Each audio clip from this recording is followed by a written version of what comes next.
Good morning दोस्तों, और स्वागत है एक बार फिर से आज के करंट अफेयर्स सेशन में।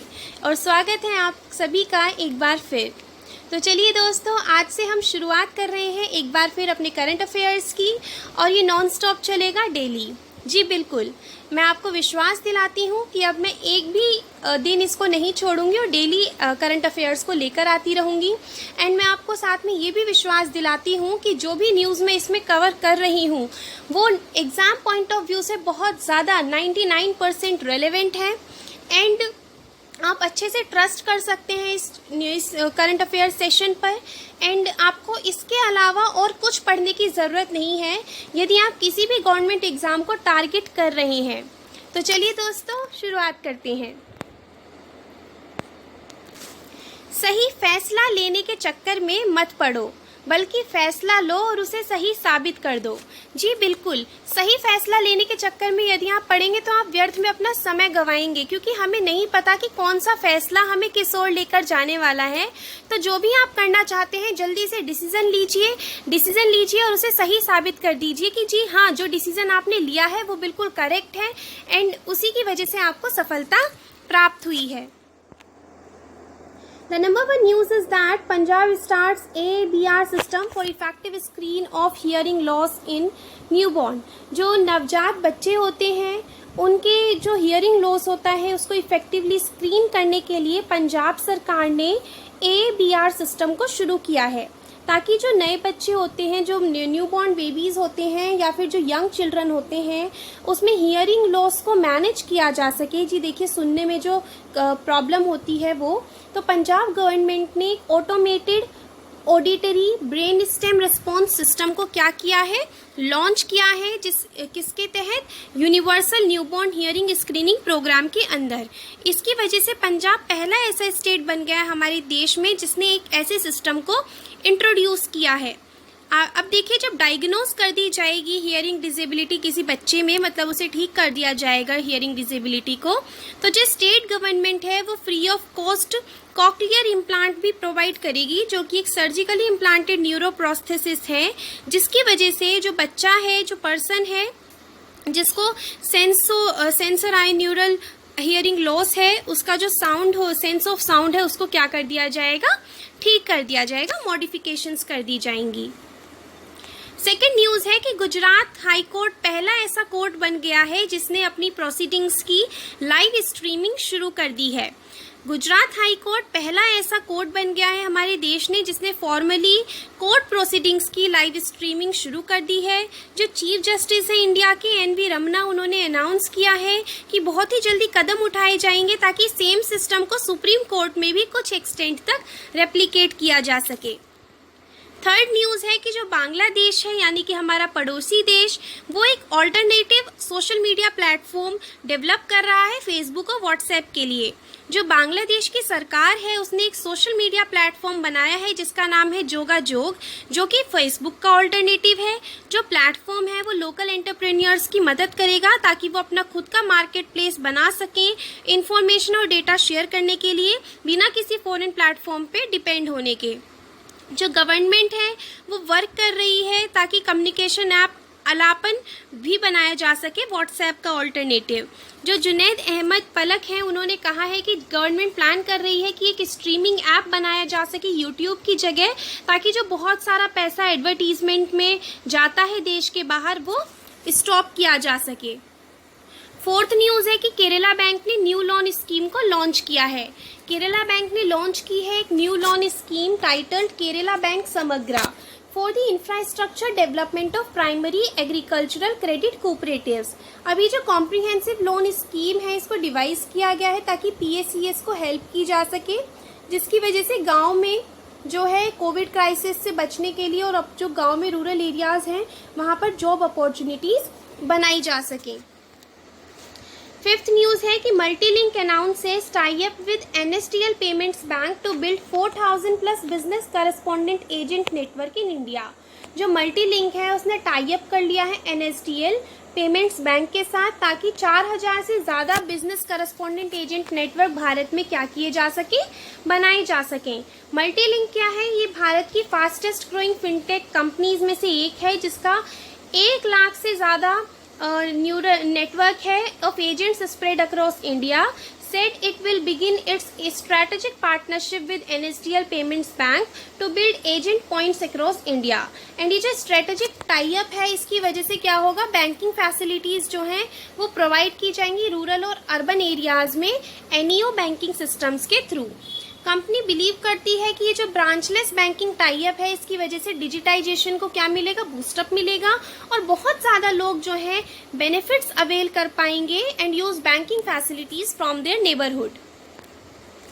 HDFC ERGO ने जो है Optima Secure indemnity based health insurance policy को क्या किया है, लॉन्च किया है.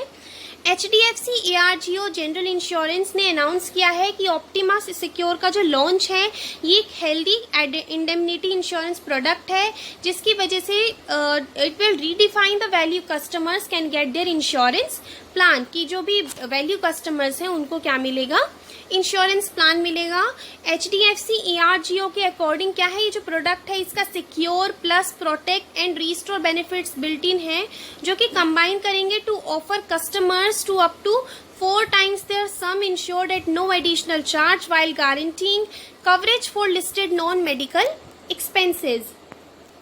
धनलक्ष्मी बैंक ने अनाउंस किया है कि ये स्ट्रेटेजिक अलायंस कर रही है SMC ग्लोबल सिक्योरिटीज के साथ. धनलक्ष्मी बैंक ने अनाउंस किया है strategic alliance with SMC global securities limited, ताकि ऑनलाइन ट्रेडिंग सर्विसेज कस्टमर्स को प्रोवाइड की जा सके, ऑफर की जा सके.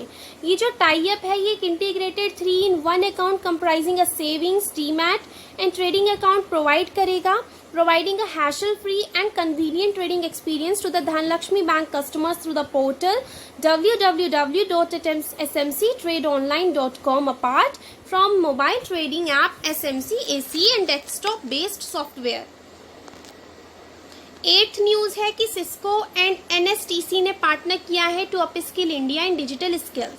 अभी जो सिस्को नेटवर्किंग एकेडमी है और जो नेशनल स्किल डेवलपमेंट कॉरपोरेशन है, इसने पार्टनरशिप की है to address the shortage of a tech proficient workforce in India and create career opportunities for millions in the digital economy. जो पार्टनरशिप है ये ऑफर करेगी access to the Cisco networking academy courses NSD के e skill India platform के through, provide करेगी comprehensive digital skills जो कि critical हैं for the digital first world. Bala Devi, Manisha Kalyan ये जो है एनुअल AIFF अवार्ड्स के क्या हैं, विनर्स हैं. एक बार फिर से ध्यान दीजिए, बाला देवी और मनीषा कल्याण. जो भारत की वुमेन्स फॉरवर्ड है, Bala Devi has been named as the AIFF women's footballer of the year 2020-21 with young gun Manisha Kalyan winning the AIFF women's engineering footballer of the year 2020-21 award. Mirabai Chanu ने भारत का पहला मेडल जीता टोक्यो ओलंपिक्स में. मीराबाई चानू ने भारत का पहला मेडल जीता टोक्यो ओलंपिक्स में, एक silver medal women's 49 kg weightlifting में official day of action at the games. On the first official day of action at the games जो इंडियन लिफ्टेड है, इंडियन ने जो है लिफ्ट किया 202 kg to finish second to China's Hou Zihui who won the gold with an Olympic record total of 210 kgs. Mirabai दूसरे number की Indian बन गई हैं जिन्होंने ओलंपिक मेडल को जीता है वेट लिफ्टिंग में, after Karnam Malleswari's historic bronze in 2000 and just the 5th individual to win a silver medal.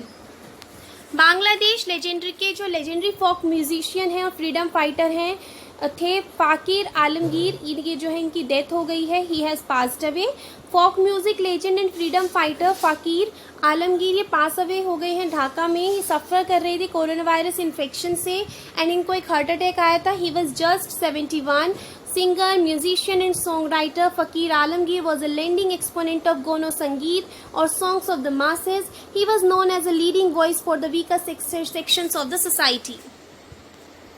Renowned Marathi poet जो सतीश कालसेकर थे वो भी पास अवे हो गए.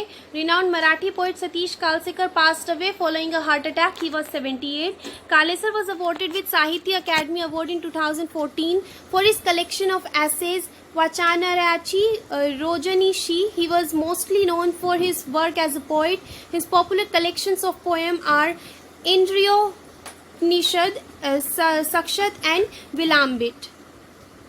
वर्ल्ड चेस डे मनाया जाता है 20 जुलाई को, जो कि इंटरनेशनल चेस फेडरेशन फाइट का इनिशिएटिव है, तो जुलाई 20 को जो ऑब्जर्व किया जाता है as international chess day by chess players around the world since 1966. जो डेजिग्नेशन है वर्ल्ड चेस डे की of the United Nation will not only recognise the important role of the FIDE in supporting international cooperation for chess activity and aiming to improve friendly harmony among all peoples of the world, but also to provide an important platform to foster dialogue and solidarity and culture of peace. तो exam point of view से बस इतना ही relevant है कि ये world chess day किस दिन मनाया जाता है एंड ये मतलब कब से मनाया जा रहा है। तो देखिए 20 जुलाई को मनाया जाता है, 1966 से मनाया जा रहा है और इनिशिएटिव है ये फाइट का इंटरनेशनल चेस फेडरेशन का। So friends, here we reached to the end of our session. I hope that you have really liked the video and you have really and the content that was presented in the video was really useful for those who are preparing for various government exams like SSC, bank, railways, IAS, PCS and all state level examinations. So friends, keep learning, keep growing, and please try to learn new things with each passing day. And as it will improve your personality and it will also add something extra to your existing knowledge. So friends, do not forget to share the video with your friends, to subscribe the channel if you are new to it, and do not forget to like the video if you think that the content was really useful. So thank you for watching and have a wonderful day ahead.